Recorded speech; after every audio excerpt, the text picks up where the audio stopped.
Hello, everyone, and welcome to another installment of the Baltimore County Dialogues on Race. Thank you so much for joining us.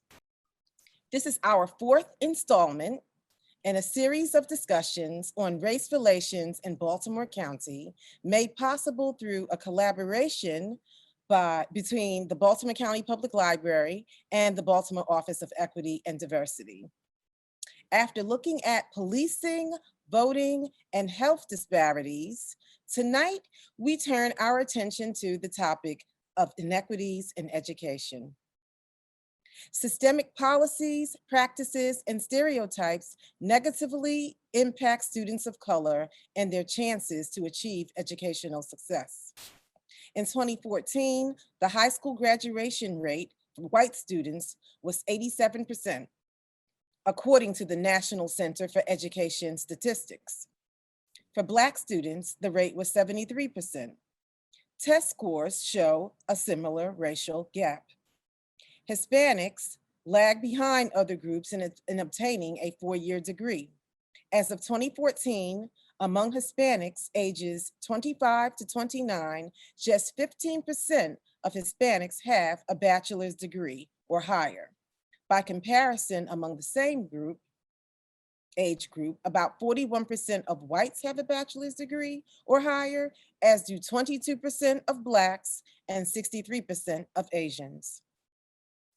Blacks and Hispanic students are less likely to graduate high school, more likely to be suspended or expelled, less likely to be placed in gifted programs, and subject to lower expectations from teachers.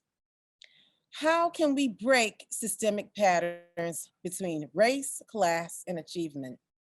We will explore this question and others pertaining to school inequity in tonight's program. But first, let me tell you a little bit about our fantastic moderator, Farajii Muhammad, and then Farajii will introduce our esteemed panel. Farajii Muhammad is a media personality with the special skills of community organizing and non-professional management. He's from Baltimore, Maryland, and in 1999, Farajii co-founded New Leadership Learning Center Incorporated at the age of 19. Farajii has 20 years of experience working with young people and has centered his many passions and missions and initiatives around one simple concept: redefining leadership for the next generation and especially the Black community. Throughout Baltimore, Farajii is known as humble in spirit and high in energy. He has used his passion for young people to advocate for their concerns and to set an example as a community servant. Farajii made his mark in broadcasting 15 years ago when he served as creator and host of Listen Up, that aired from 2005 to 2017 on WEAA 88.9 FM. He has been a guest on CNN, Matter of Fact, and other news outlets. He formerly served as TV One's News One Now with Roland Martin and NPR's All Things Considered as a contributor.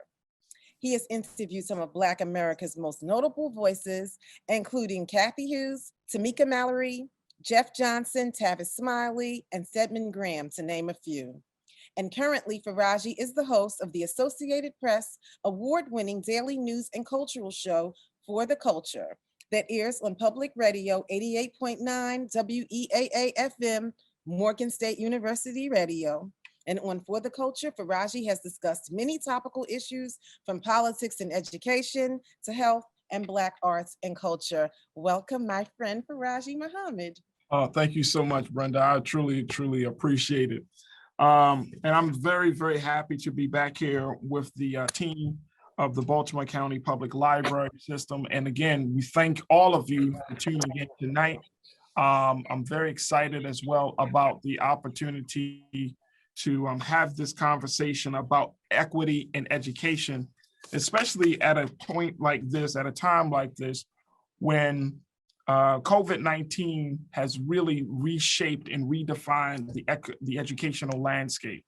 And so given that, how do we make sure that particularly Black and Brown students aren't left behind?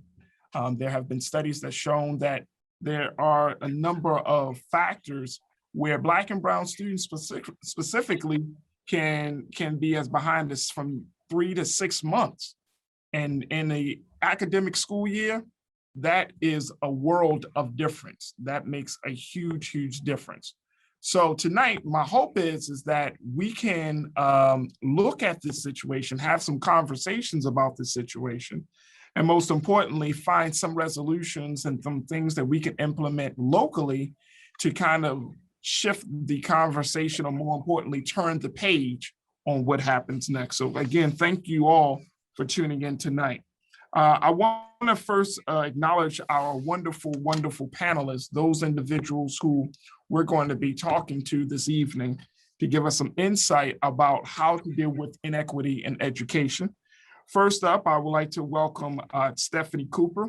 She is the infant and toddler lead specialist with Abilities Network Project Act. She has been working with children from infancy up to elementary school for over 17 years. And she received her undergraduate degree in early childhood education from Stevenson University and her graduate degree in early childhood special education from Johns Hopkins University. Stephanie, thank you so much for being a part of the conversation. Thank you for having me. Absolutely. We'd like to also welcome Mr. Josh Muhumuza. Josh is a senior at Dundalk High School. He immigrated to the United States from the East African country of Uganda and Rwanda a decade ago, and has been a resident of Baltimore County, the Southeast area ever since. He's a member of numerous clubs and athletic teams, including Student Government Association, Model Congress, and United Nations, soccer, speech, and debate. And he's also a member of Dundalk High's National Honor Society, their AVID program, which stands for Advancement via Individual Determination, and the Homeland Security Completer Program. Josh served on he served on the Baltimore County Student Council's Executive Board as the Southeast representative and as a member of BCSC's Infrastructure Committee. Josh, welcome to the program. Thank you so much for being a part of the discussion. Oh, no problem, Clay. Make sure you unmute yourself. Sorry. Thank you for having me. It's great to be here. Appreciate it. Next, we also are joined by Susan Hahn. She's a Towson resident, has worked in family engagement positions for Baltimore County for more than 20 years. She has earned a bachelor's degree in corporate communications with a certificate in leadership and social change from the College of Notre Dame of Maryland. And she currently serves as a program specialist in the Baltimore County Public Schools Office of Family and Community Engagement. She also developed the first ever Baltimore County Public Schools Parent University, which offers in-person and virtual workshops, online resources, a television show, and more to support caregiver learning and engagement in student learning. And as a program specialist, she oversees the BCPS Parent Mobile, which is an award-winning mobile resource center for caregivers. We want to welcome to the conversation, Ms. Susan Hahn. Thank you so much for being a part of the discussion, Susan. We're looking forward to what you have to say. She's actually not here yet, but hopefully she'll be joining us soon. Oh, okay, no problem. And we also are joined by Dr. Jennifer Lynch, who is the Director of Educational Partnerships for Baltimore County. She advises the county executive on issues related to the Baltimore County Public Schools. She serves as a liaison to the Board of Education and Baltimore County Public Schools Administration. She engages in key stakeholders and community members on behalf of the county executive. She coordinates the county school-focused COVID-19 related activities and partners with the BC STAT team to track key metrics in alignment with the county's strategic plan. We want to welcome Dr. Jennifer Lynch. Dr. Lynch, thank you so much for being with us. Thank you so much for having me. Absolutely. And certainly last but not least, Dr. Candice Logan Washington is a native of Baltimore and was educated in the Baltimore County Public School System. She's currently the acting executive director of the Department of Equity and Cultural Proficiency within the Baltimore County Public Schools and holds a doctorate in urban educational leadership with a dual focus in school administration and social policy from Morgan State University. I think I've heard of that university before. Thank you so much for that, Doc. And she's also an adjunct professor and researcher at Notre Dame University of Maryland, as well as Morgan State. Her research interest includes equity and access for marginalized student populations, teacher leadership preparation, and in-service teacher leadership, sustained proficiency, program evaluation, organizational development, and Black women abolitions. She believes 21st century teaching, learning, and leading requires us to let go of what we currently know about the educational landscape and embrace the dexterity, alternative routes to mastery, global perspective, and simple complexities that today's learners have to offer. Dr. Candice, thank you so much for joining us. Thank you so much. I appreciate you, and go Bears. There it is. Go Bears. Go Bears. Go Bears. Folks, we want you to join us in this conversation as well. First, we're going to have a discussion with our esteemed panelists, and then we will open up the conversation to you so you can post your comments or your questions in the chat and below us. And don't be afraid, there's no stupid question, no dumb question at all, because we are still learning and understanding what this truly means to be, to have equity in education. So we will be getting to your questions, your thoughts, your comments in a few minutes. But look, Dr. Candice, I want to start the conversation with you, because I know that this is one of those big, huge discussions. I mean, you've studied it. People talk about it. It's so interesting. I had a friend of mine, Dr. Kalila Harris from Baltimore City, talking about this issue. And she this is from her Twitter page. She said, the education sector is really doing a great job of rendering the word equity meaningless, useless, and inactionable. And I wish it would stop, but alas. So, starting from that point, how do we make sure that we bring some meaning back to it? Let's talk about it. What does it mean to have equity in education? And how do we make sure that it does have meaning and it is something real that we can all attain to? Absolutely. So for me, a huge piece of it is that this work is both individual, systemic, and structural. So understanding the different ways that you enter the work in your interruption spots, hourly, weekly, monthly, topically, is super important. But I also believe that educational equity cannot be achieved unless students have adequate resources, equitable treatment, equitable access, and the supports to get there. So to me, it's a Molotov of 4 things. And if any one of those things are out of balance, you can almost expect that inequities are going to persist. But then also thinking about the conversations that you have about difference and inequities have to be grounded in continuous, brutal honesty. Honesty about what's happening today, honesty about what's happened before, then reconciliation, and ultimately collaboration. I do believe that we are the solution to our problems, but I think without that brutal, continuous honesty, that reconciliation, as well as the collaboration, we see those things that have been going on for about 300 plus years. And I often remind practitioners that the recipe for public education was written without me in it.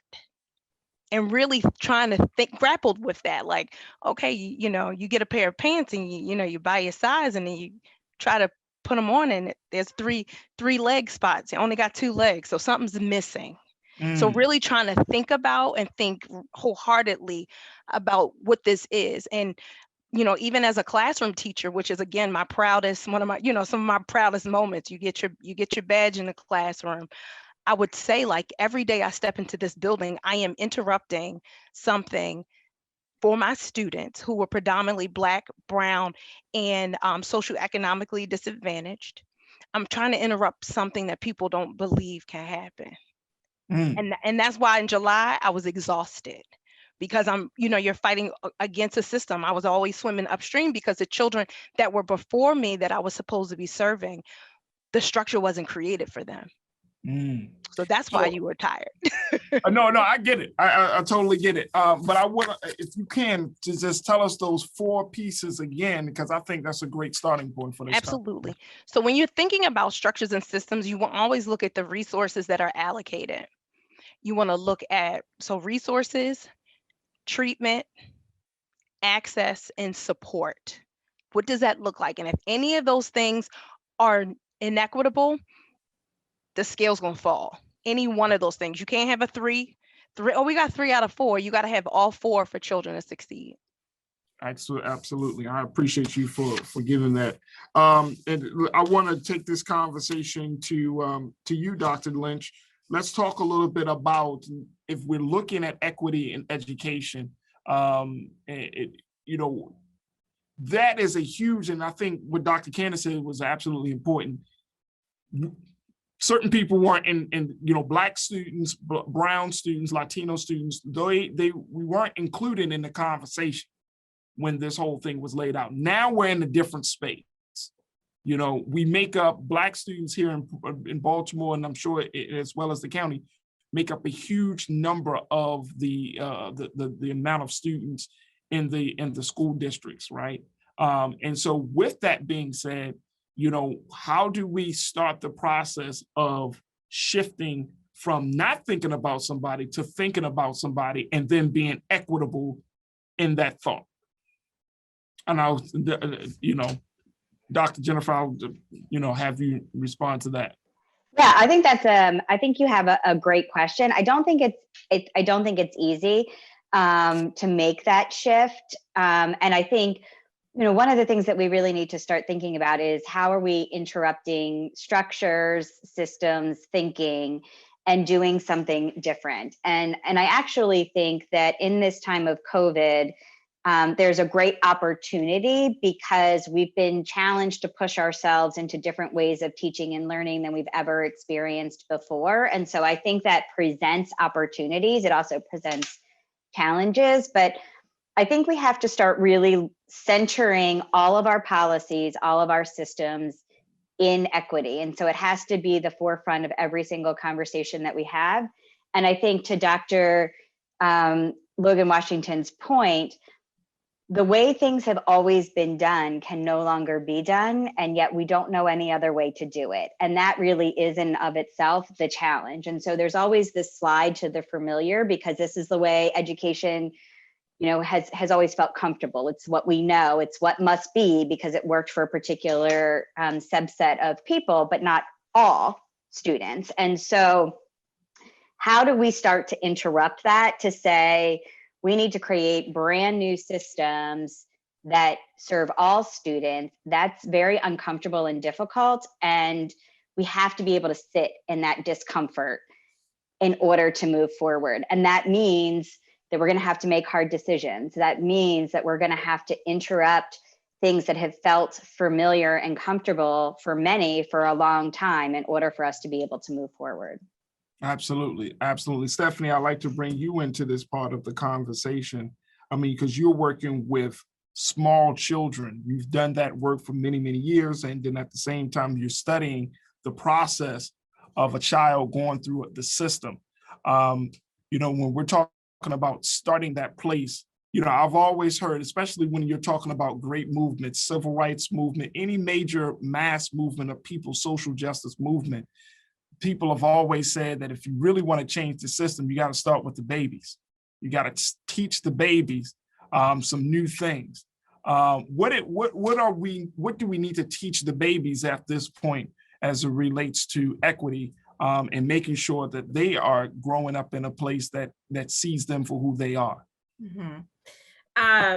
So there's one of the reasons why they say it starts with babies is because for the first 5 years, that's where major brain development is happening. By around 5 to 6, 90% of the brain is fully developed, meaning the brain that we build during early childhood is the brain that they're going to use for the rest of their lives. There's the Abecedarian project where they did decades of research and following children from who received high quality early childhood education.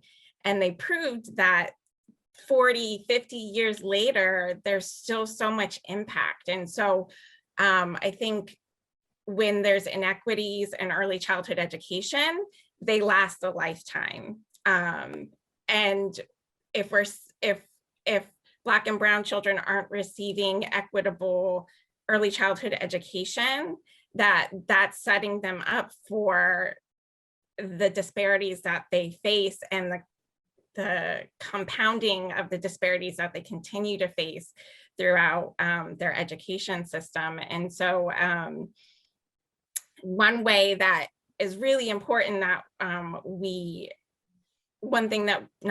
there's many things we can do, I think, in early childhood education and make sure that there's equity, to make sure that children are developing these really positive self-identities, is that we recognize that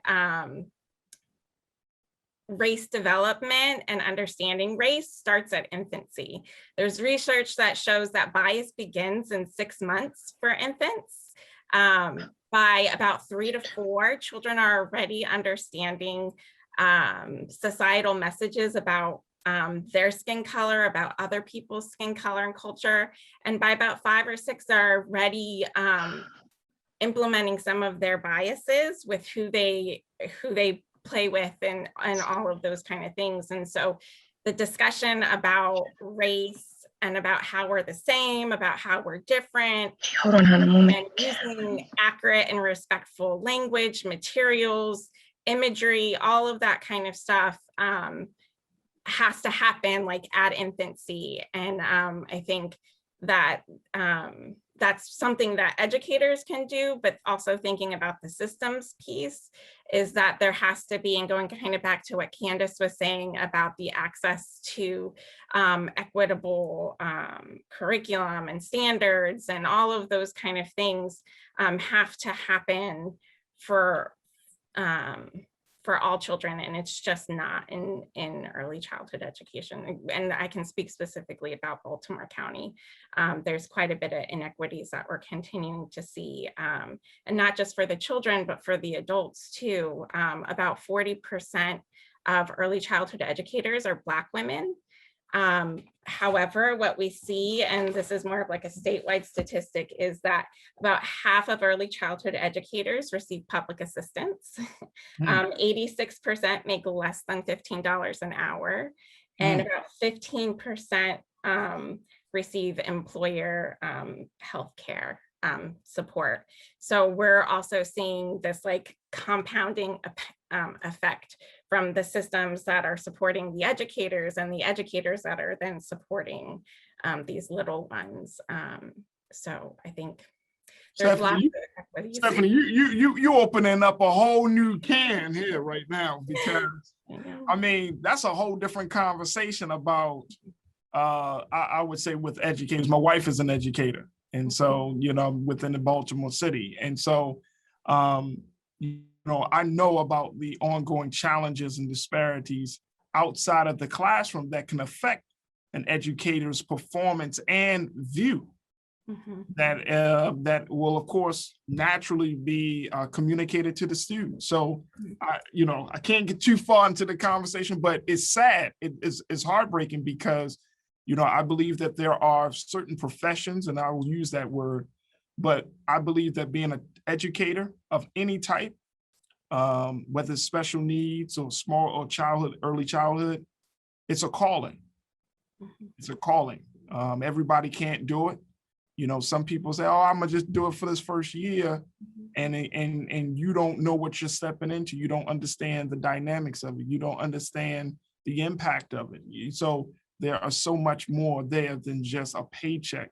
And I'm going back to what Dr. Candice says, that, you know, you are basically going through a process of reprogramming children to think differently and certainly much more equitably when we're talking about their view of themselves in the world. So such a big point. And I appreciate that you for bringing that up, Stephanie. Thank you so much. Josh, I want to bring you into this part of the conversation. As we talk about the babies, now you are a young man, you're about to matriculate into the college years, but you have undergone some changes as well. You had to go through, you know, of getting becoming familiar with the culture and everything, and kind of integrating yourself into a system that may not see you as a young man who's on his way to doing great things, but they see you as a Black man that is not from this country, and quote unquote that puts a couple of strikes against you. Can you speak to that? Yes, thank you. I think what's important for kids as they kind of grow older, and it kind of starts at a younger age, is really learning these issues, kind of the things, the opportunities that are present to them. And also, if they are more privileged, also learn about some of the experiences of their peers. I think when I was growing up, obviously I didn't have much. I grew up with a single mother, and I also went to a more low income school. So I in a way, my experience were going to be way different than my peers. And a lot of the peers, my friends, came from kind of the same background as me. So when we had challenges in school, for me, for example, although I am a great student now, I am headed to a good college.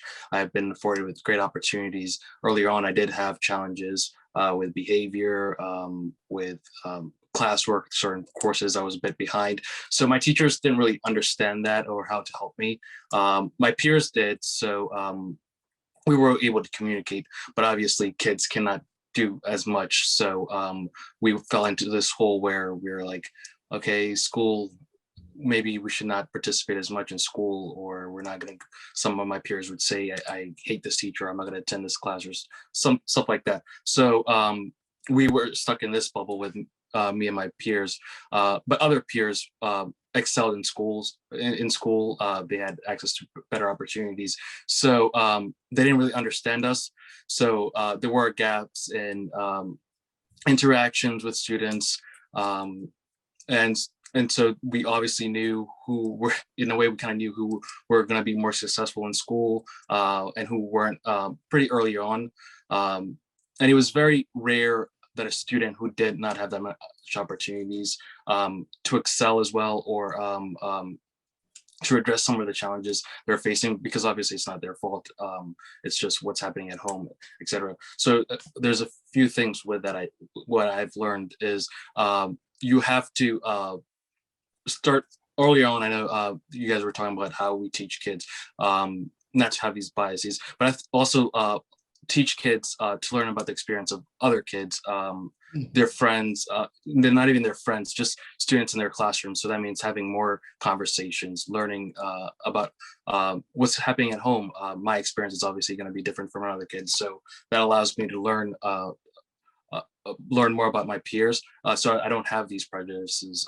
I don't look down upon them if I am privileged. And even with teachers themselves, they're not having these conversations with students. And I think that's really important when we're talking about how to help our students. It's really key that teachers really understand kind of the experiences of students and what's happening at home day to day. Josh, I appreciate you for saying that, sir, because you know, it's, I think it's a constant reminder. It's a great thing that we can kind of, you know, you being a student and we thinking, oh, all of this stuff is happening, but that there's this great change that is happening in the classroom. And you're like, nah. Even over the past 5 years, if we just look at what has gone on in this country around the conversation around equity and diversity within the past 5 years, and I'm not saying 55, then we will still see that we are still kind of like light years behind in certain areas. So I appreciate your testimony, and you know, I'm so happy to hear that, you know, you were able to change direction on your start, and that you're gotten to this point where you are a student leader. So we thank you so much for that. And Susan, that brings me to you, ma'am. And I'm so happy that you were able to join us this evening. Susan, again, folks, is a family engagement specialist, excuse me, for the Baltimore County Public School System. She's been doing this for 20 years. Kind of, reflecting on what Josh had just mentioned, Susan, that there are teachers that are not having these conversations, and certainly there are families that are not having these conversations around equity.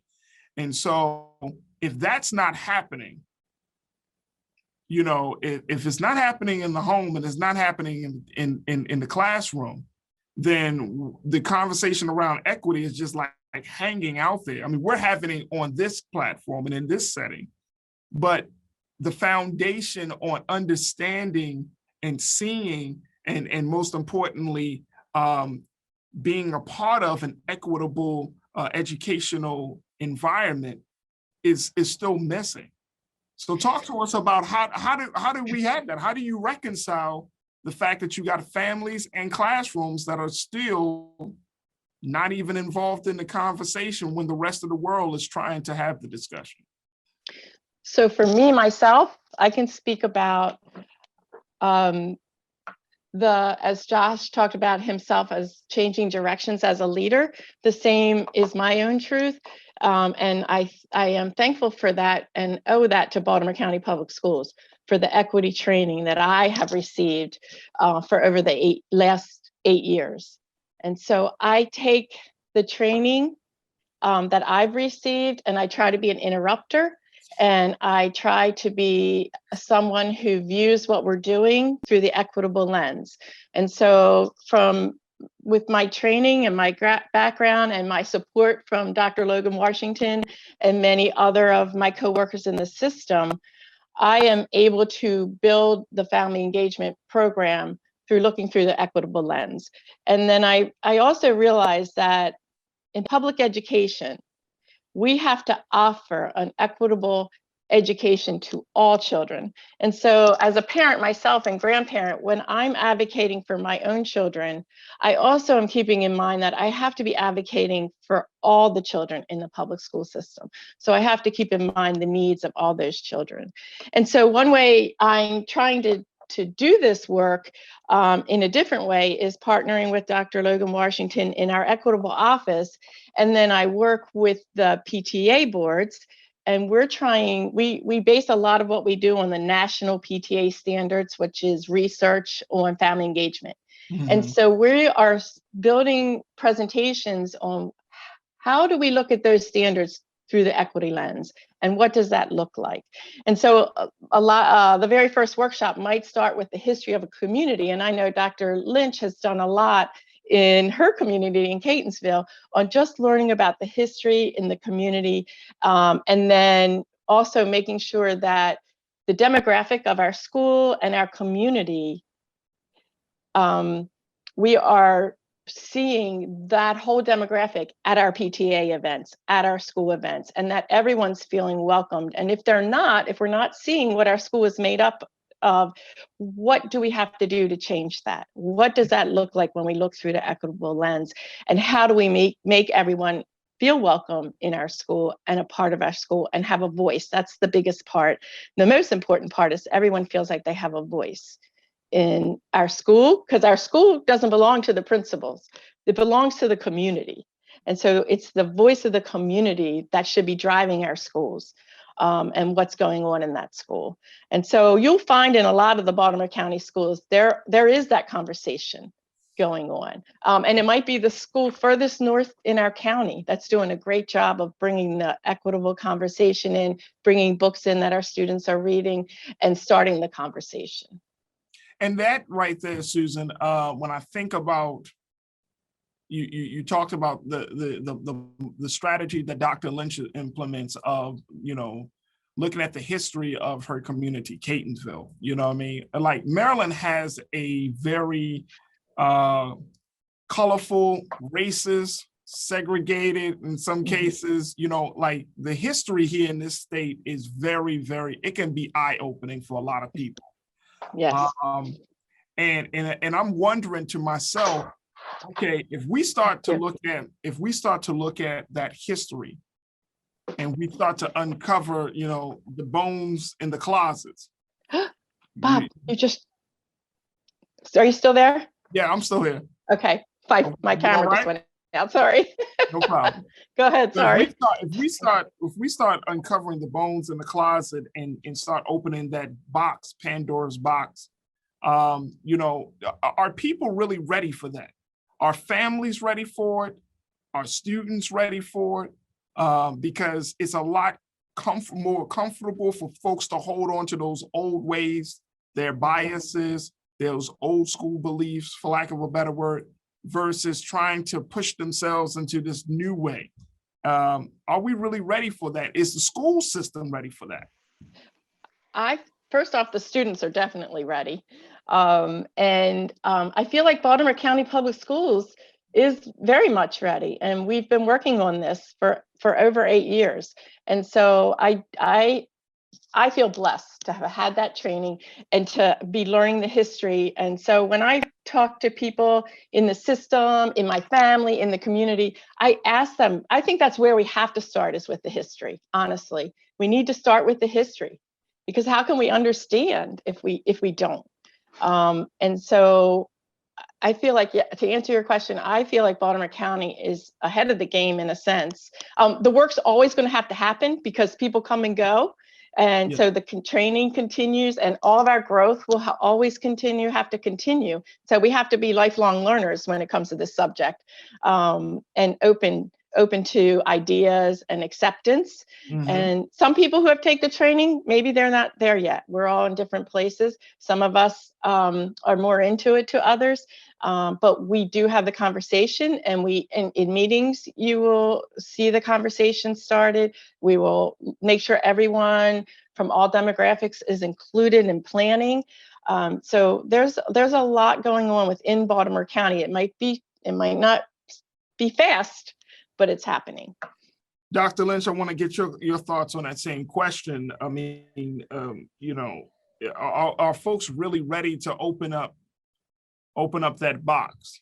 And if so, how do we open up that box with the mindset of that whatever's going to come out of it, we're going to gain from it, we're going to learn from it, instead of that information, that history being weaponized to keep people back? So I think that's a really good question. I think that what often happens in the white community is that there is a defensiveness around the history. There's a defensiveness around, practices that have been sort of, the way things have always been and the way things that have worked for me as a white person. When somebody challenges that, it feels personal to me. When you start with the history, when you start with the history of your community, when you start with the history of education, when you start to understand that these structures were something that all of us have entered into, and all of us have sort of, developed conversations and understandings and interactions around, much without even sort of understanding how they were impacting us. When you can start to understand the larger structures and systems, it becomes less personal, and it provides an opportunity then to start to think about how to interrupt those patterns. So if you can start to understand, oh, my community was purposely structured around redlining, or, oh, I didn't understand that in Catonsville, as an example, the students, once they went to high school, had to go into the city if they were Black students in order to get an education. They could not just go to their local high school. And so when you start to understand the impact and how that plays out in economics and the way our communities look and the way opportunities have evolved, it becomes less personal, and it provides opportunity for agency to start to evaluate and interrupt those patterns. And it becomes it feels safer to say, I don't want to be a part of this. Now that I've seen it, I can't unsee it. And now we have to do something about it. But there is a real vulnerability, I think, especially in the white community. There's just a real defensiveness. And so you have to start with the history in order to break apart that defense and move forward. Is as Robin DiAngelo calls it, white fragility around the conversation? I think there's a lot of concepts around that. I think there's definitely white fragility. I think there's there's fear. I think to your point earlier, when you asked the question around how are we having conversations in classrooms, and you started this event talking about we've like made equity sort of, we've sort of like made it a vanilla word, like made it a nothing kind of a word. Mhm. And I think that's because we're having the wrong conversations. And I think as well-meaning white community members, we're often saying, well, I teach my children to be kind to everybody. I teach my children to respect all people. And we're not doing the hard work of having those more meaningful conversations of, did you see how that person was treated differently? Did you see how you got something different because of the color of your skin? And not feeling defensive about it, but just understanding that do you see how you are sitting in your own privilege and how other people aren't? And what is your responsibility going to be in disrupting that? And so, for far too long, we continue to have conversations that we think are around equity, and it's about it's about kindness. It's about kindness. It's about treating people with respect, but it isn't getting to the real heart of the matter. And if we're going to change conversations, if we're going to change trajectories, we have to start having different conversations about noticing what is happening around you and learning how to understand it, understand your own privilege, and then think about how you're going to disrupt it. Man, oh man. Now we cooking with some grease here tonight. That's what I'm talking about. Dr. Candice, I want to get your take on that because as Dr. Lynch is talking about, I mean, those are the type of conversations that people need to have, but don't know how to have. Because and of course, I mean, if you are a white person, you have to come to grips with some things within yourself, Dr. Candice. And for Black people, we're on the other side of the equation. And I think that when we're talking about equity, for example, we know that studies have found that Black students are more likely to be suspended and expelled from school than, say, white students or white Latinos or Asian students. And so when you start to look at how those policies play a role in not just the view of students, but also the punishment of students, also into the access that students have. For the other side of us, we are having a different conversation. I know I have to have a different conversation with my son and my daughter about, understanding that you will be treated differently because of the color of your skin. You don't have any privileges in certain spaces. Can you speak to that, Dr. Candice? So when you think about this idea of difference not being a deficit, it's conversations that my parents were having, I think to Stephanie's point earlier, that they were having them in kindergarten with me. Wow.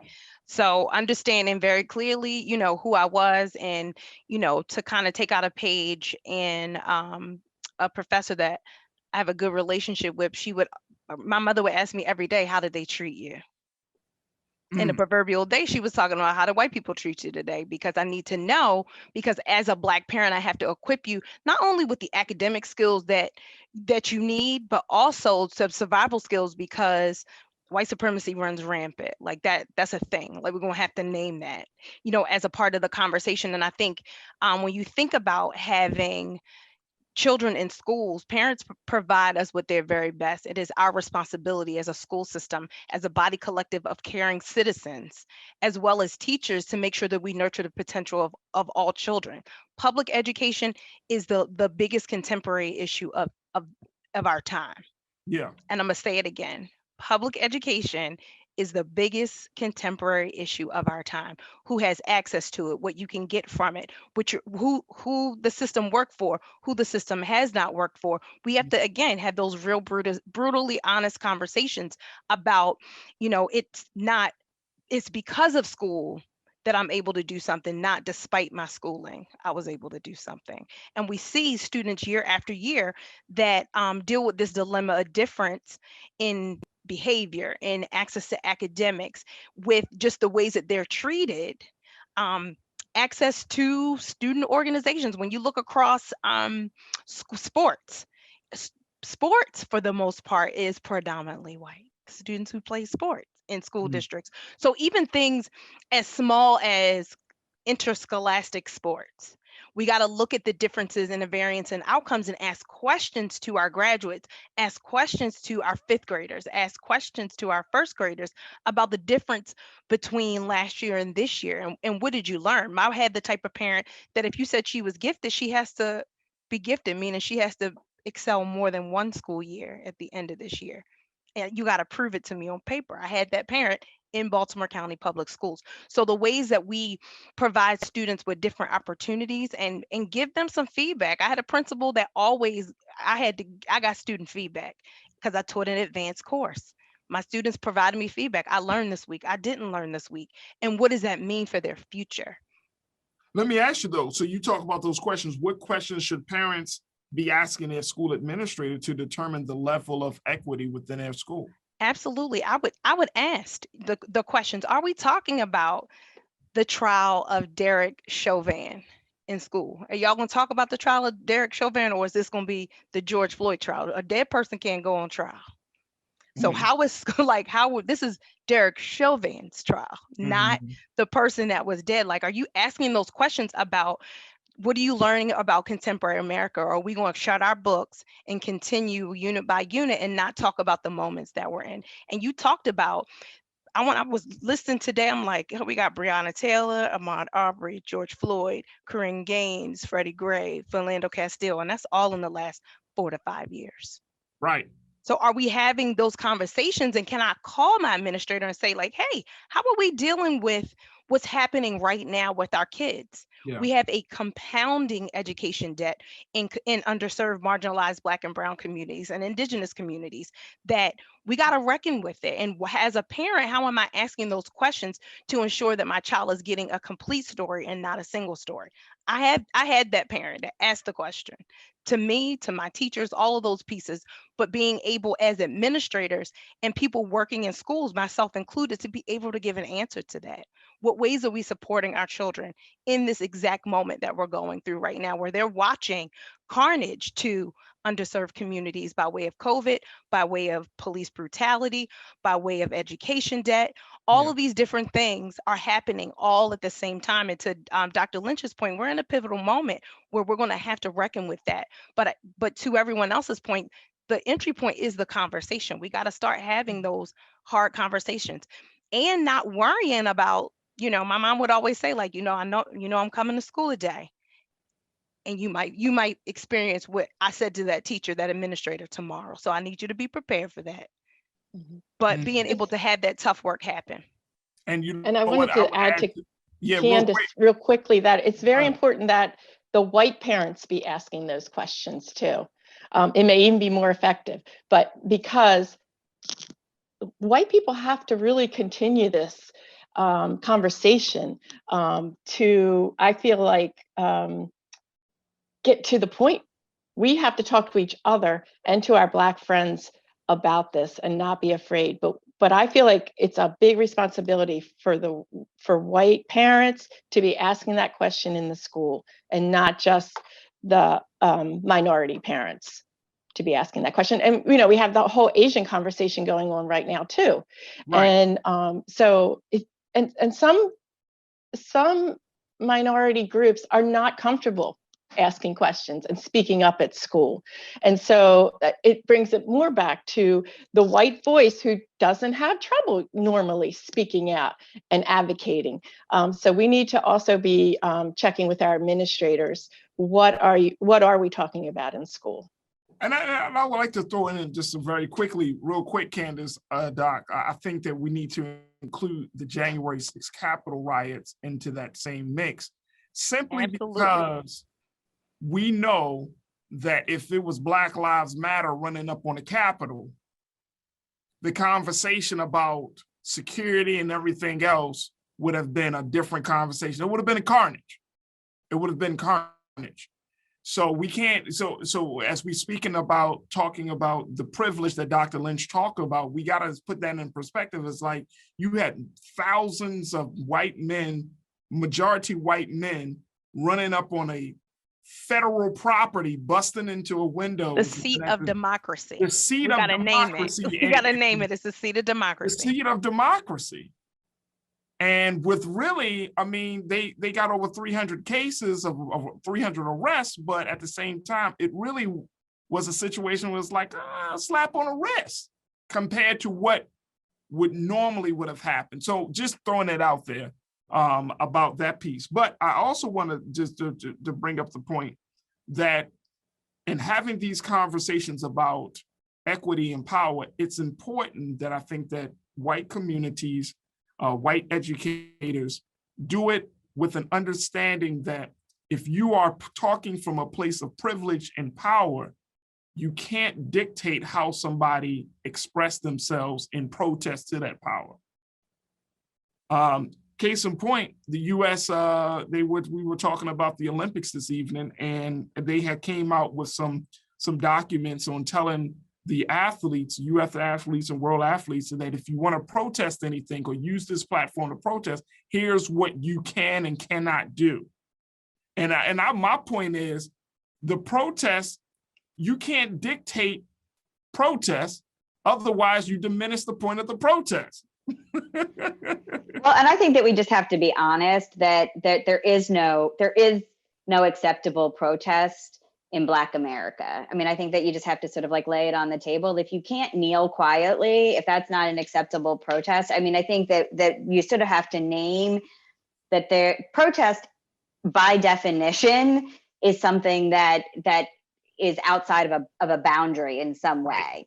Right. But even the most gentle display of that has caused sort of a disproportional backlash. And so I think, we have to just sort of understand that.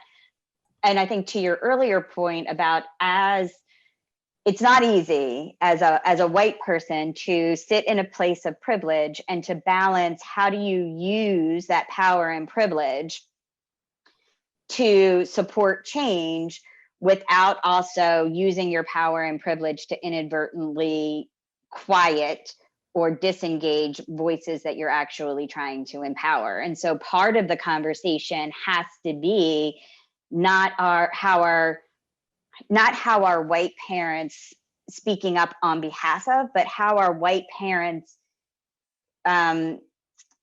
advocating for others to have the space. So instead of me speaking for somebody, the questions that as a parent I would want to be asking my administrators are, who's coming to the PTA meetings, who's not? What are you doing about it? What is your data telling you? And how are you grappling with that data? Like, how are you addressing it? And who are you engaging in those conversations to address whatever your data is telling you? Because it's not my job as a white person to speak on behalf of somebody else. It is my responsibility to use that power and privilege, but it's also part of that is standing out of the way.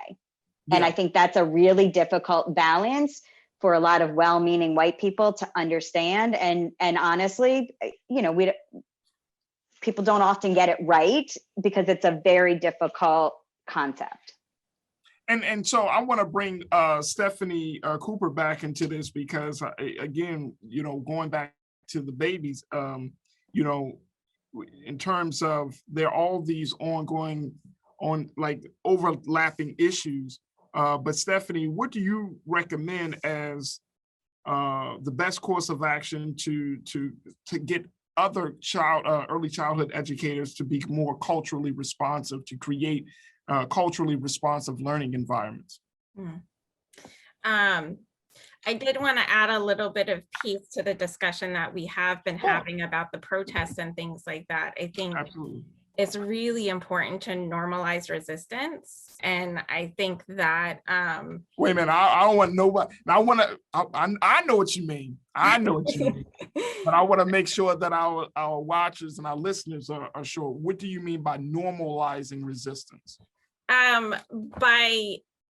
I'll speak from an early childhood lens of when children, young children see these things on TV, right? Sometimes it can feel really scary for them. And so that's where our conversations come in. and we begin to say, this is what we do when things don't feel fair, like this, you know, and we can even begin to have these conversations of Black people are not being treated fairly by police, and these are conversations we can have with her. There's literacy, there's books, there's so many social stories that came out about what happened to George Floyd for little ones. There's and thinking about this whole normalizing resistance pieces, there's this really wonderful social story that had paired protest and protest signs and like signs of resistance in this like really wonderful like social story about colors, and it just said purple, and it showed a purple Black Lives Matter sign or something like that. And so I think that when I say normalizing resistance, meaning that resistance needs to happen when things aren't being fair, and that stuff that happens in early childhood through play, all of that kind of stuff, that the educators are there supporting the children when things aren't happening that aren't like, when things are happening that aren't fair, that the educator is there to talk about it, that the educator is teaching the children how to advocate for themselves and how to advocate for others. And that happens in a 2-year-old classroom, that happens with 18-month-olds. And that we can bring images into classrooms to help early childhood classrooms, to help children know that when they see a Black Lives Matter protest on TV, this isn't scary. This is us, this is us seeing people fighting for what's fair. And so, and bringing it back down that conversation. Yeah. I'm happy that you mentioned that, Stephanie. And I'm wondering, how young should you start having these conversations? Because here's my little push on that. My little push is, you know, I always tell people, I have a 7-year-old son, and I feel like part of my role and responsibility as his father is to protect his boyness and his Blackness. That I want to protect his sense of childhood. You know, he's growing. He will have, God willing, he'll have many, many years to be a grown man, but he only have a few years to be a child. And I want him to enjoy these years and not to be burdened by the ways of the world, the way the world is right now. So how do we do that? At what age? I mean, certainly he understands Black Lives Matter. He understands he's a Black boy and all of those things, but how do we not create a narrative or even commodify Black life to being, you know, Black life equals protest, Black life equals resistance, Black life equals, you know what I mean? Creating a space where he's like, you know what, Black life equals love, Black life equals, you know, culture and identity. So how do we do that? So I'll speak for white people. Those conversations need to be happening really at a really young age about identifying and recognizing our feelings and our things like that, and allowing for open-ended conversations for our little ones to talk about it, because they notice it. So my children are both biracial, and by 3, my oldest son was having conversations with me about, you know, we're all birds, and mommy, your feathers are white and daddy's are brown, and mine is brown like daddy's too. And so like, it's not avoiding the conversations, and it's making sure we're having these conversations. And it's, like you said, thinking about joy and Black joy and things like that. And you bring that in through literature, through accurate representation of the Black fathers, the Latino fathers, and all of that kind of stuff, and bringing those Asian fathers, all of that kind of stuff, and bringing that. And I think I'm speaking specifically about boys, because our Black boys in early childhood are really facing huge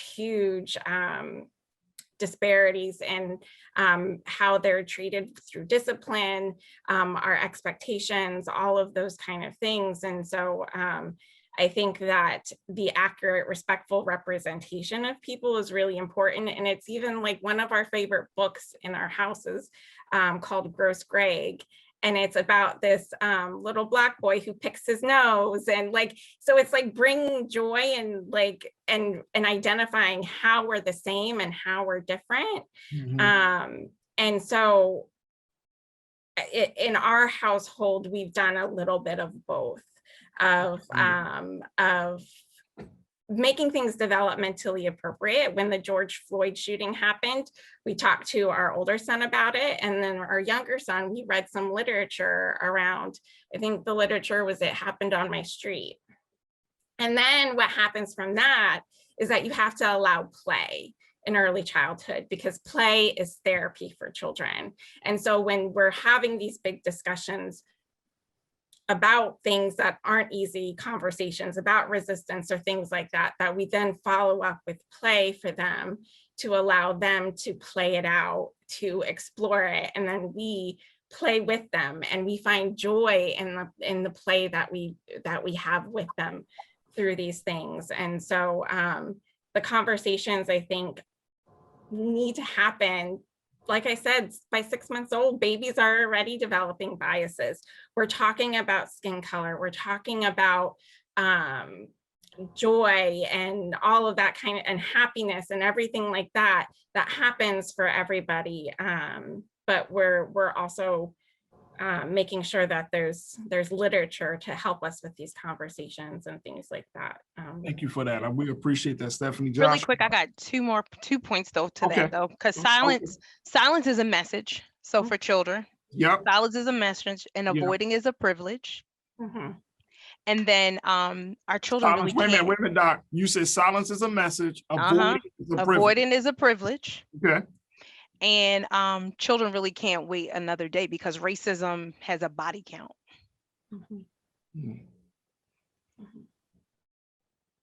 We appreciate you inserting those 2 points. Excellent points. Joshua, I want to get your take on this so far. What are you hearing as we're talking about taking these conversations and making it more applicable and tangible for smaller children?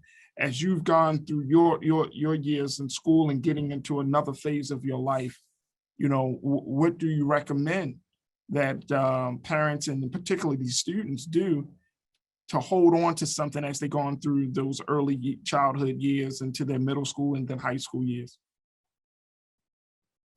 Yes, right now, like I've seen two things occur as a result of not having these conversations earlier on. We have like teenagers who want to have these conversations, who are probably posting it on social media, but then make it more like a trendy thing. I know you mentioned how equity has been, the word equity has been undermined, or really turned into something trivial just because everybody says it all the time. And so you've seen that on social media, and us kids have a term called performative activism, where kids are just reposting like a not cool thing, obviously, but messages, stories of what has occurred about different groups, and it's all put in these colorful slides and all that, and all you have to do is retweet. So social media has obviously allowed us to have conversations with individuals, but also has just simplified it in a way.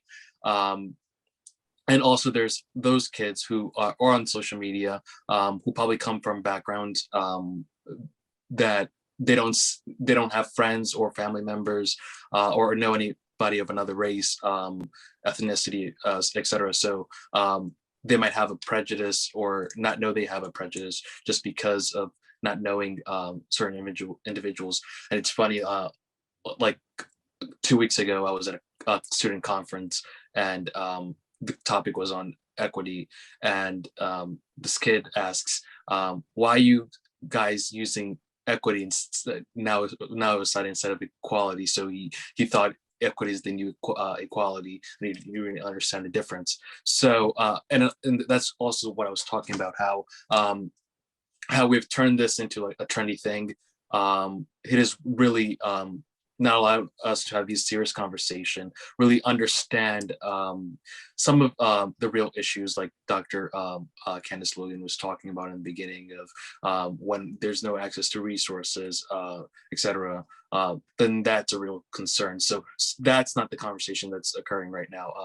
Even when we're talking about, I know we're talking about George Floyd, Breonna Taylor, et cetera, people don't really understand how something like that could occur. I mean, they could post, oh, this is bad, this cop killed this Black man and it's terrible and everybody's posting about it, but people are not really understanding how it happens to Black individuals all the time. That means Black kids who cannot wear hoodies because their mom told them the cop is the police are gonna stop you probably. So nobody understands that because they probably don't know individuals who have experienced that.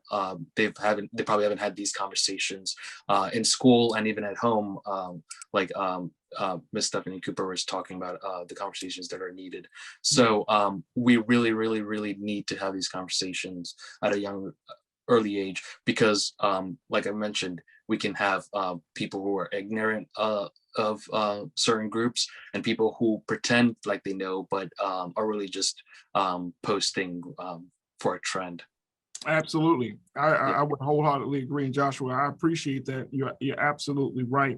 I want to pose a final question to all of our wonderful panelists tonight, and then we will start to entertain our questions coming from our watchers this evening. But, you know, the big piece right now that people have been talking about is this blueprint for Maryland's future.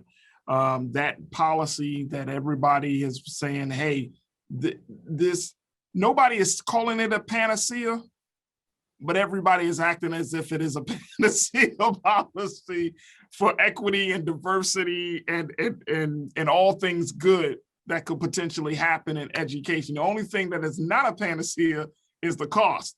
But even then, we're slowly kind of working, say, okay, we can invest. But I want to get your take from all of our panelists, because if this is the direction that Maryland's educational future is going to go in, is this the future that we should believe in? Is this the future that we need to invest in a future that we can really hold on to? This Kerwin Commission Blueprint for Maryland's Future, is this the right step as we move forward? Dr. Candice, you got something to say. I can see it. Well, I guess I can start by saying we do have a compounding, and I think all the panelists tonight talked about this compounding education debt. Dr. Gloria Lassen-Billings talks about it, where it will take about 175 years of consistent investment for marginalized communities to be at even the same level playing field. There's 175 years of investment. So I hope to be alive that long. Okay. I hope to be alive that long, but I might be changing my mind, but I hope to be alive that long. So it is a compounding education debt that which makes the Kerwin Commission's aggressive ask fiscally something that, like, you do have to put your treasure where your heart is. That's a thing, right? So, the cost of it is just an offsetted kind of perspective around the education debt that's owed. And then implementation is a critical factor. You can throw $1 million into a burning hole. But the foundation of what we want to do with the recommendations of Kerwin, it's not perfect, but if we throw that money into a hole that can't hold up the precepts of why it was even written, we might want to rethink the implementation. Implementation is always a critical factor when you think about equity work. Remember, it's resources, treatment, access, support. All those things got to be in line for this thing to work. That's just one part of the conversation, the resources of it. There's a lot of other things that will make this thing, the plane fly. So I'll start the conversation, I guess. Well, my final thoughts with that, like, implementation is a critical factor. Yeah. And we do have an education debt to pay. We do have an education debt to pay, absolutely. Dr. Lynch? Yeah, I agree. I think that having a solid investment in education is the way to start, and it's way overdue. Education has been underfunded for far too long, and so we need to start with this really aggressive funding formula. And I think the way that the Kerwin Commission has been formulated to really structure around things like early childhood education, around making sure we have qualified teacher workforces and things like that. It's a very strong start. I agree with Dr. Logan Washington that implementation is the key. And if we continue to put money after programs that we can look at the past so many years and say, you know, we've been implementing these things and it hasn't closed the gaps, it hasn't changed communities, instruction, outcomes for our Black and Brown communities, that to continue to put money into the same programs is just not going to produce results. So this is the time that we have to say we can no longer continue to do the same things that we have always done, because history tells us it's not working. So it's time to stop. And so as we start to get critical fiscal resources, we also need to really start to think differently about education as a whole. And that's our philosophies, our practices, our systems, our structures, our policies, all of that we need to investigate and start to think differently about, or else it will just be wasted money. Absolutely. I agree with that. Let me go to Susan. What's your take on this question, Susan? So I agree with both panelists, and I really feel like we go with our programs that we offer need to be research based.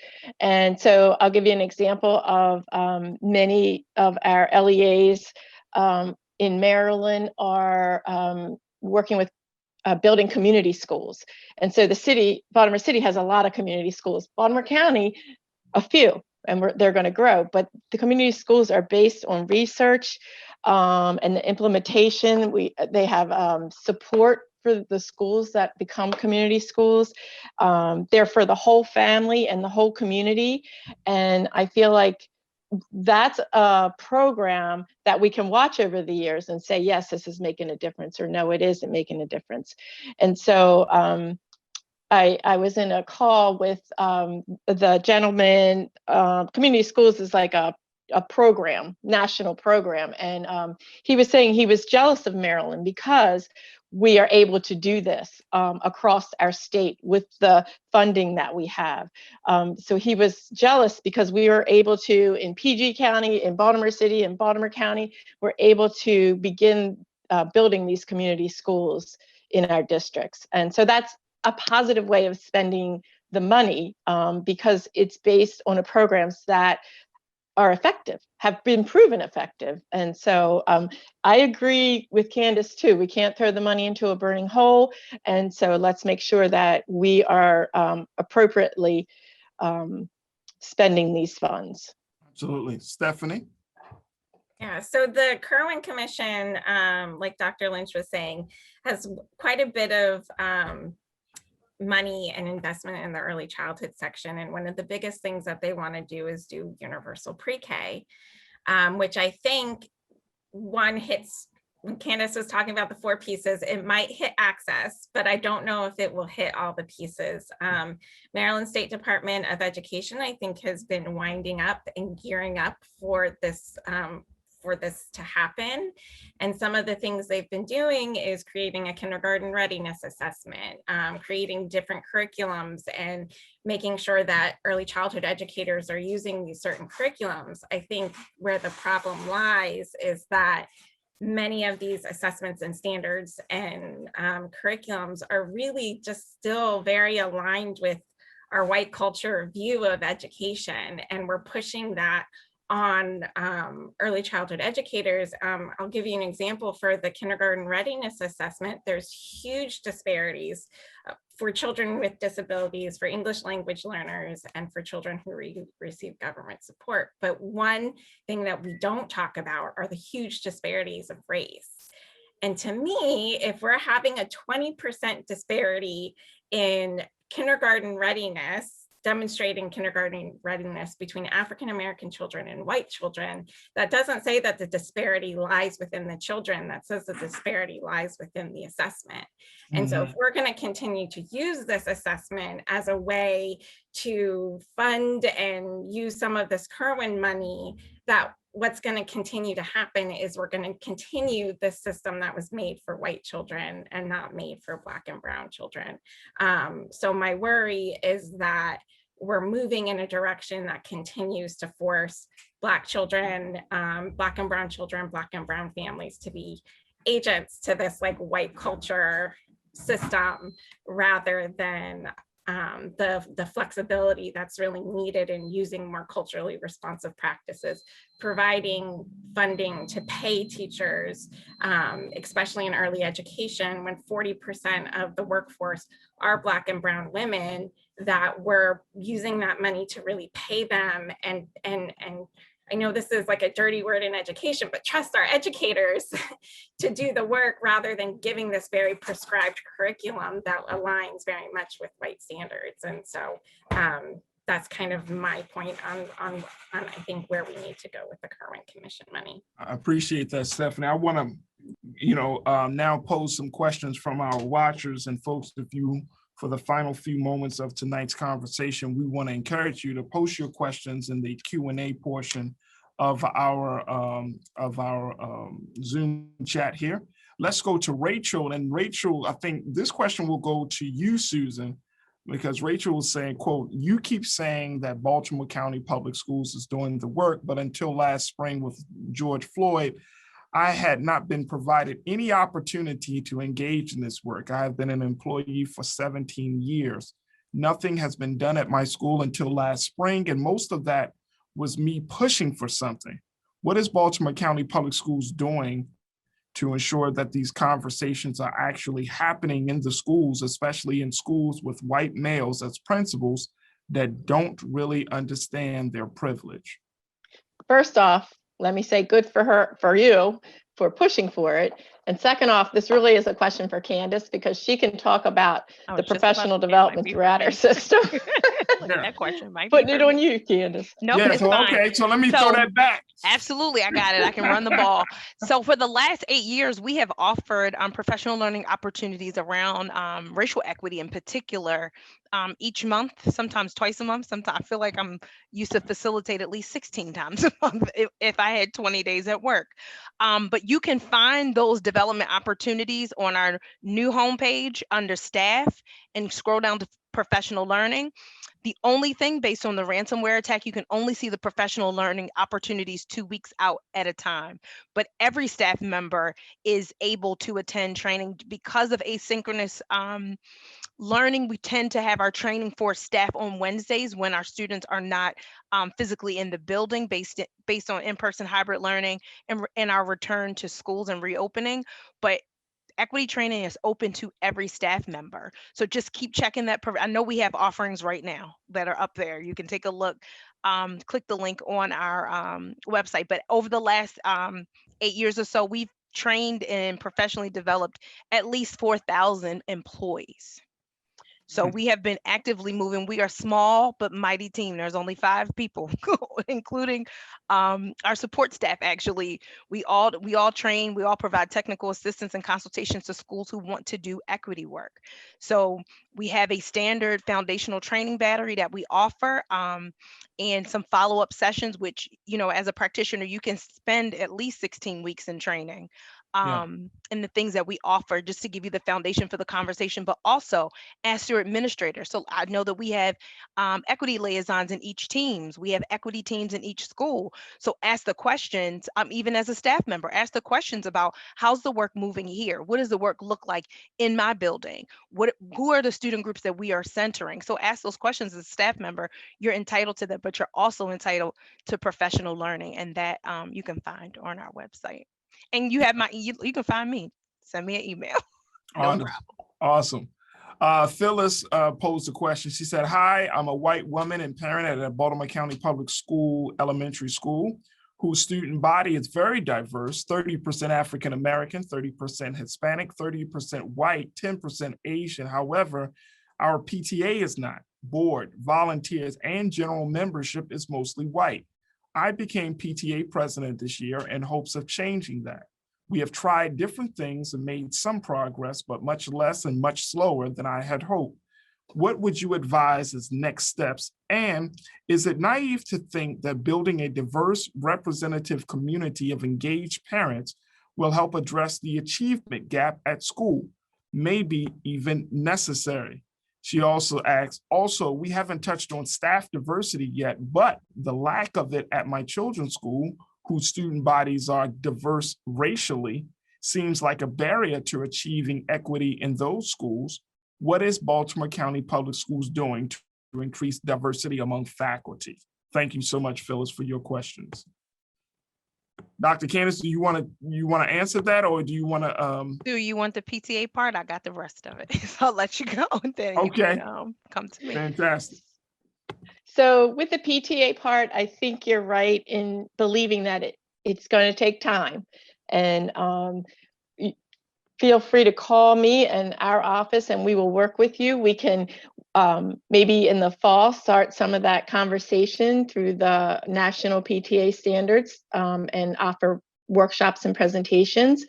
But a lot of it is just, to tell you the truth, that personal contact, to pick up the phone or email a parent and say, hey, would you like to join me? And then they feel welcome and comfortable, or their neighbor might say, would you like to join me? So that they're not attending something for the first time on their own. And so I think that personal contact really is effective, but then we can work towards how do we have the conversations and what does being welcoming and equitable look like at your school? Thank you so much, Susan. Absolutely. Dr. Candice? To address staff diversity, Wednesday will be 90 days for me on the job. But in terms of staff diversity, we are working actively with human resources. And I would recommend that you watch the upcoming board meeting on April 6th, where we'll be talking about HR and staff diversity and all of the different avenues. And we're consciously aware that our staff, our teaching staff in particular, is not reflective of the students that we are serving, and are really working actively, having honest conversations about our operations. How do applicants get to the door? Do we do recruiting at historically Black colleges and universities? Do we do, recruiting at Hispanic serving colleges and universities, or Indigenous serving colleges and universities? So those honest conversations are happening about staff diversity, and we're in full recognition and really are working hard to address that.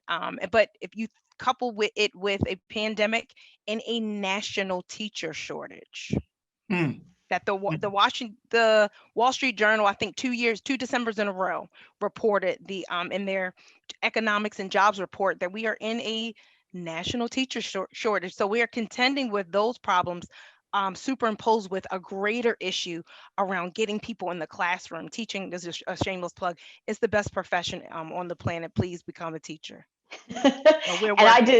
And I just want to add that in the county executive's office, that's something that we are also really looking at very closely and supporting, and talking about what sort of policies and programs, grants can we start to implement to support teacher pipelines as early as high school.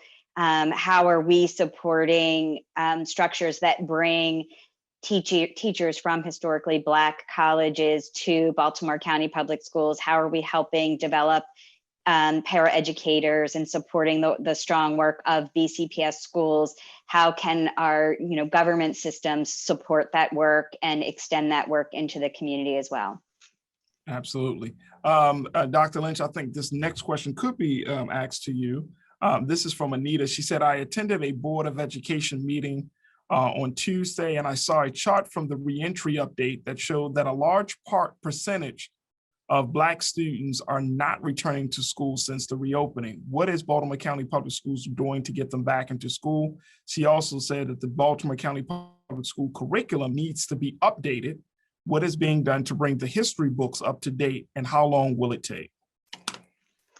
So I think Dr. Logan Washington may be able to speak to some of the operations, because as Baltimore County government, we don't impact things like curriculum decisions or some of those reopening plans. But I think there is a broader conversation that we need to be having about why Black and Brown families are choosing not to have their students come back to school.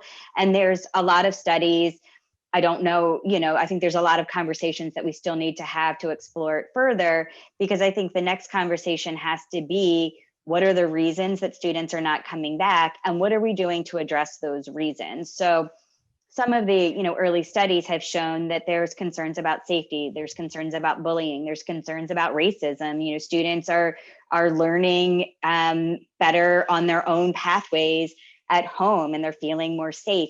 These are conversations that we have to unpack very, very purposefully in order to develop better education systems moving forward.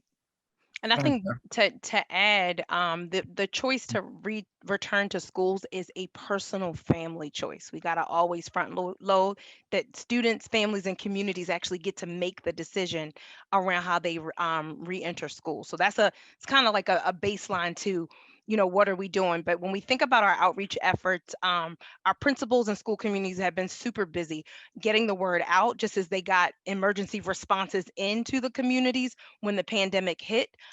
Doing virtual Facebook Live tours of the building so parents and students in the community can see the precautions that they've taken to keep them safe. And to Dr. Lynch's point, we live in the United States of America that has a historic medical apartheid circumstances for marginalized communities. So safety is a factor when you think about returning to school during a global health crisis. And again, that compounding debt.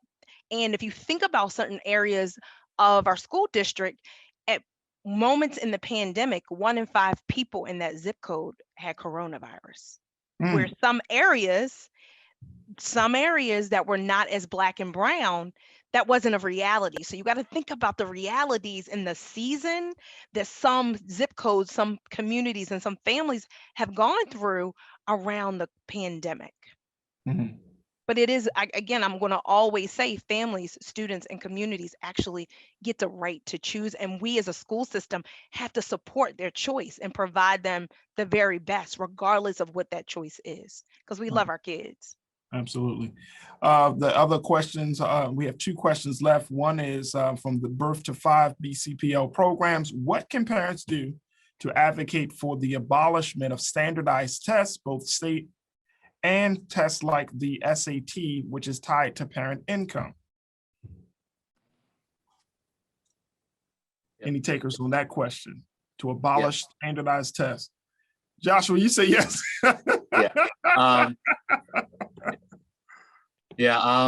This was like one of the issues when I ran for the Board of Education last year, and just in previous years. This was one of the issues that I focused on, because I've seen how standardized tests have been used to really segregate students in high school, and that really occurs during the sophomore, junior year, because we know what schools will produce students who are going to score the highest on SATs, on MAP test, the Maryland assessments, just because the access to resources.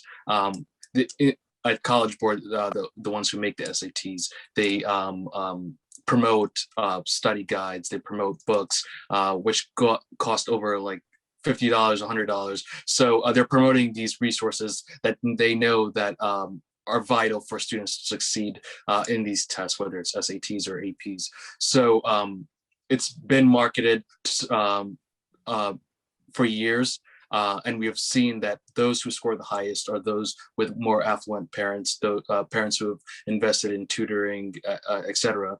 And the students who fail, not fail because it's not really their fault, because in schools, especially mine, we didn't have classes for SATs when we were supposed to take SATs. It was removed. So I wouldn't say it failed because we were not given the opportunity to restudy and prepare for the test. So I think if we're not going to provide the resources, invest in schools that don't have these resources, then why are we taking them? And I think parents should make that decision, should say if taxpayer money is being used to host SAT testing in the county and we're not providing the classes, the resources, then why are we doing this? And that goes to the point from an earlier conversation about including parents and PTAs and stuff like that. And a lot of it goes to parents not being informed or aware of what's happening in schools, even knowing what the SATs are. They might get an email when it's approaching, but they're not aware of it prior to. So communication is a big issue. So if parents are aware about this and how really their student, their child might not succeed as well, then they should use their voice and advocate for the resources. And if they're not provided the resources, advocate for it being abolished.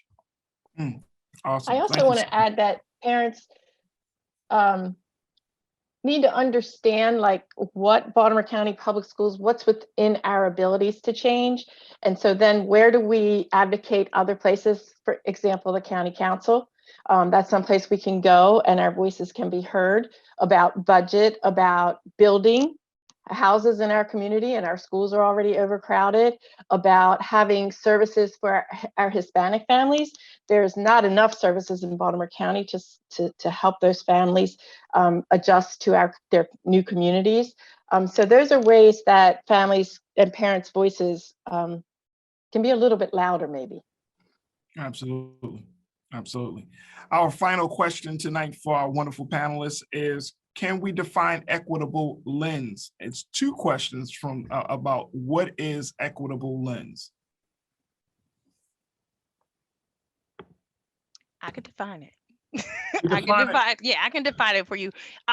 You heard many of our panelists refer to the use of the equity lens.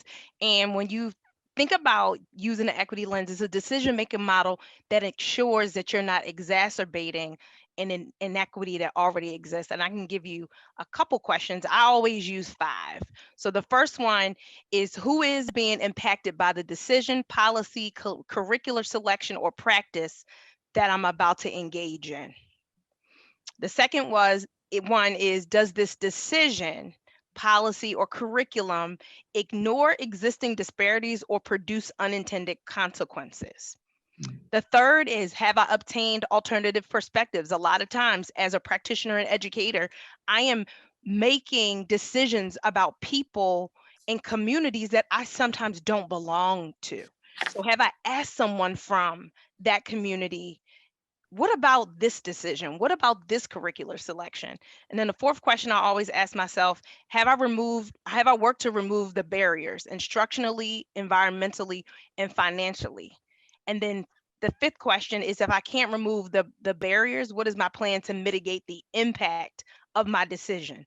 And being really transparent as a practitioner, both publicly and privately, about me not being able to remove that barrier for a family, for a student, and for a community. So that equity lens questions, and those are the ones that I use, is really a decision-making models that make sure that despite your best efforts, you're not exacerbating something in that system or a structure that is disserving a student, a family, and a community.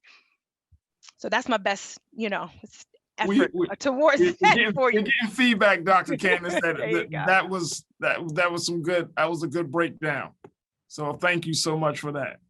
And really quickly, Dr. Candice, how can people get those questions? Where can they find those questions? If you all have a registration listserv, I can send them to you, but we are, as an office or department, updating our website. So give me a 90 days Wednesday. Give me a couple 90 days Wednesday. Give us about a month or so for our webmaster. They will be something that, because we encourage everyone to use those questions. Even if I'm sitting thinking about what blocks I'm going to purchase for my students, am I buying something that one of my students can't access? You got to ask those questions as a practitioner and a professional to make sure you're serving students. So they'll be available on our website, or if you shoot me an email, I have the longest last name in BCPS probably, but it's C. Logan Washington, no hyphen, at bcps.org. So shoot me an email. I'll send you those questions because we want our students, our families, our staff, and our community using those questions when we think about ourselves and when we think about each other. Fantastic, fantastic. We have, in our final moments, I want to give everyone an opportunity to just put out a final thought. I mean, this is a big conversation. We try to cover as many topics within the course of this discussion. So I would like to give everybody an opportunity to talk about, whatever work that you're doing, how people can follow up with you, and most importantly, what do you want people to walk away with after hearing your insights tonight? So, Joshua, let's start with you, sir. Yes, I guess I can talk about my work as a board member this year. Was really when was the year where I was really involved in education, promoting equity, and really meeting and working with leaders from around the county because on certain issues I was not as aware of or knew much about. So it's important for me to be educated on it, and so I can better advocate for students. Particularly on the board, I focused on the curriculum as a member of the curriculum committee about how do we make that curriculum more culturally responsive. And I know somebody had asked this question, and it really starts with relaying some of the concerns that students have been telling me about how there's not enough Black authors, not enough LGBTQ authors, not enough Latino or Asian authors in the English classes or history classes. So how can we fix this? And then supporting the work that the curriculum office is doing in tandem with some of the work that the equity office is doing. So supporting that work, and also really soliciting feedback from the community, because they're the greatest help. And I think they're the ones who are going to guide much of the decision the decision making that needs to take place. So I'm optimistic about that. After I leave this role next year, although I'm going to be a citizen in Baltimore County, I'm still going to continue to number one, advocate for these issues, and number two, also holding those in leadership accountable if we don't see that change occurring. And which college are you going to, John? I haven't made that decision, so I'll get back to you at May 1st. Yeah. Well, we're very proud of you, and we appreciate you. And thank you. I mean, you're a fantastic student leader, and I think you're a shining example of perseverance and just brilliance, how far that can take you. So thank you so much for your service and your work, and congratulations. Thank you. Absolutely. Susan, what are your final thoughts, ma'am? So my final thoughts would be to ask people to read, and educate themselves and learn the history of our county, because that will be the beginning of their growth when it comes to the talk of equity. And then just as shout outs, if the folks could start following Parent U on Twitter and Facebook and Instagram at BCPS Parent U. And we also have a newsletter on our website, which at the top of BCPS's webpage, you can go to the family section and you can sign up for our newsletter there. And so we really try to share resources that families can use at this time and information about things going on in our system. And then I also want to follow up on the parent voice that I spoke about. And so if we often have focus groups and opportunities for parents to give their feedback and to be part of a planning committee. So if someone's interested in that, to please email their information to parentu@bcps.org, and we will sure to invite them to any upcoming opportunities. But thank you for having me. Absolutely, Susan. You got one new follower. Oh, yay. Fantastic. Thank you so much, Susan. Stephanie, what would you like to say, ma'am? What do you want us to walk away with?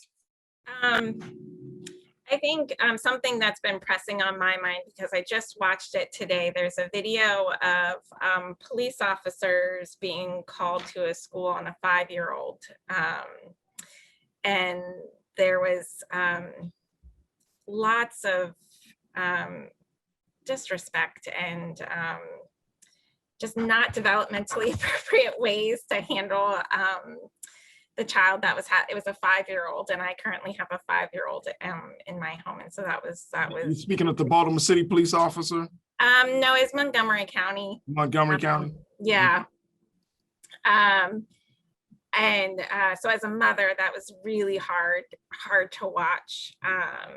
But I think what I really want everybody to kind of take away is how important the first 5 years are, not just for education purposes or things like that, but just for like what we're doing in early childhood education is we're really putting such an academic focus on what's happening and getting children ready for kindergarten. And we're really undervaluing how important the first 5 years are and getting children ready for the rest of their lives. And so I really want to I hope everybody kind of takes away is that we really need to push back against some of these systems that are really impacting children at this early of an age, because it starts this domino effect for the rest of their lives. And this is really truly where it starts. And so if you're an early childhood person, you're kind of automatically already a social justice person, because we recognize the importance for like our future, that these first 5 years we're really thinking about, and not just equitable, meaning we're just throwing resources, but that we're looking at our systems and that our systems are really providing equality on top of equity and things like that, and not making it a meaningless word anymore. So that we're really pushing back against the systems, because early childhood is at a really critical point right now. We're receiving lots and lots more funding right now, and we need to make sure that funding is going towards supporting the educators, because it takes a strong mind to support a bunch of little ones that are naturally dysregulated because their brains just aren't fully developed yet.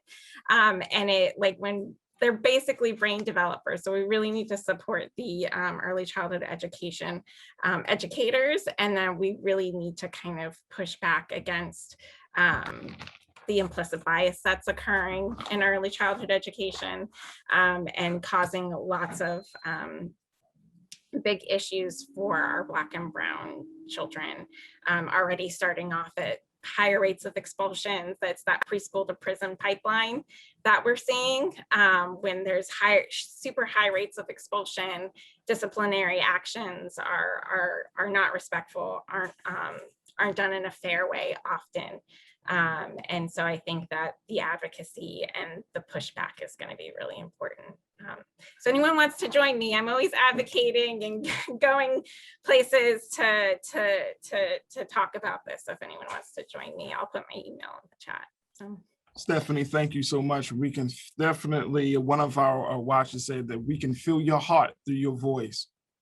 So Michelle, thank you so much for saying that. But Stephanie, thank you for being a part of the conversation. We truly appreciate it. Dr. Lynch. Well, Stephanie, I would love to connect with you because I, like Dr. Logan Washington, I'm new to this position. I've only been in it for a few months, but one of the things that has always been really important to the county executive as a former teacher has been education. And so in my first few months, we've really been building out education policy and program ideas that support children from, birth through their through a lifespan of learning, and thinking about that whole child. What does equity and access resources, a strong workforce, what do all of these things look like in supporting education? And so, one of the things I advocate is that for any community member who has suggestions or ideas or thoughts, is to please always advocate for those and always reach out to me to share those ideas, because we do want to make sure that as we're building ideas that there are untapped resources a lot of times that I'm not even aware of, or I'm just becoming aware of. So always please reach out. I love having those conversations. And I think there's two additional points that I just want to leave with tonight. And one is that I think that we have to work very strongly to depoliticize conversations around race. And so I think we have to be talking about what is happening in our country. I think we also have to be talking about what inequity looks like on a global perspective and having those conversations much more broadly, because we have come to sort of this point in America that we can't have differing opinions. We can't have open conversations because we have become so politically entrenched. And so we're going to have to find a way that we can sort of lift that veil of political persuasion and get at these deeper conversations if we are going to move forward.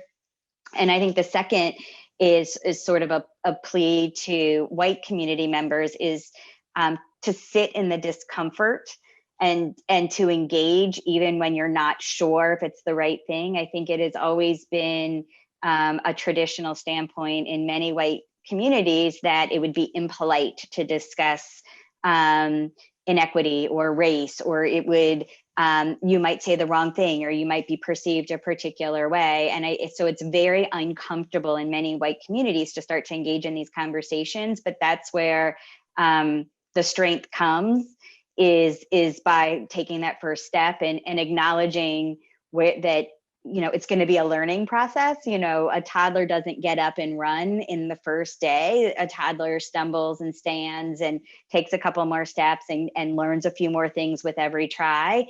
And so that's part of this journey. It's a journey. And so that's just sort of what I encourage to people, is just to sit in it and to engage in it and to be part of the conversation. Thank you so much, Dr. Lynch. We truly appreciate it, and I would totally agree. All right, Dr. Candice, you have the final word tonight. What's your final thoughts that you want people to take away from this conversation? I guess, first of all, I want to thank everybody on the panel and everyone that's listening to this conversation. It's really important work. The reason why I think all of us do the work is that we believe in education, we believe in children, and we actually do believe that equity is possible. So I think as a nation, as a school system, as a local body in Baltimore County, we have to believe the very things that we speak. Equity is not a buzzword. It's a way of being and a way of seeing. And those things are lifelong traits. You're always sharpening the way that you be as a person and the way that you see. And our children are super important. They're bright. You heard Joshua tonight. And they're really worth it. But we do have to have those honest, brutal conversations on a continual basis. We got to build coalition around the important work. And to Dr. Lynch's point, like, move the fog out the way and focus on our children. And they are really what's important. And the reason that I believe all of us are here tonight, and the reason that we do the work that we do. So hang in there.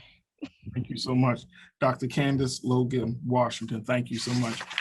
Folks, I want to thank each and every one of you. I want to thank all of our wonderful watchers tonight. The great questions, the chat has been just happening. So there's so many people that have been engaging in the chat, and we thank you. And most importantly, I want to thank Baltimore County Public Libraries for once again holding a fantastic platform, having this platform, this forum to discuss such a big conversation. Our hope here tonight is that we can kind of push the needle a little bit further to get into a place where we can get to an authenticity, we can get to a place of equity. We can have these conversations with less defensiveness, as Dr. Lynch said, that we can certainly empower students like a Joshua, and while at the same time thinking about the future of what our conversations and actions will do, so we can make sure that we support the babies as the work of Stephanie Cooper, and then most importantly, bringing families together in one way that is going to create a much more equitable and just future. So we have a lot of work to do, but we can do it if we all are committed to doing it and certainly are willing to listen to the best ways on how we can do it together. So I want to thank all of you. I thank our wonderful panelists. Once again, we want to thank Stephanie Cooper, Joshua Muhumuza, it's Miss Susan Hahn. We want to thank Dr. Jennifer Lynch and certainly Dr. Candice Logan Washington. And Brenda, it's back to you. Thank you. I just really want to thank this illustrious panel. Thank you so much, Farajii. You always do such a wonderful job. And thank you for the audience for all of your thoughtful questions. This has been quite a very rich, in-depth conversation. You have touched on so many points. You have opened our eyes to the questions that we need to be asking administrators in order to ensure that they are reassessing the necessary resources, the access support, how we're spending, how we're supporting educators, how we're reassessing standards, kindergarten readiness assessment to make sure that we are not relegating these kindergartners through a white lens, correcting the disparities in kindergarten readiness, the cultural responsiveness, reassessing the curriculum, reassessing testing and standards. You have touched on so many points, and also you have redirected the mirror back to ourselves as parents, teachers, practitioners, letting us know that there is a tool, an equity lens that we can use that can help to further and advance equity for our children. And you've done an amazing job. Thank you for everybody's input. And we're going to do this all again. We're going to be back again with another topic to explore through another Baltimore Dialogues on Race in June 2021. So stay tuned on what our next topic will be. Thank you to everyone and have a wonderful evening. Thank you.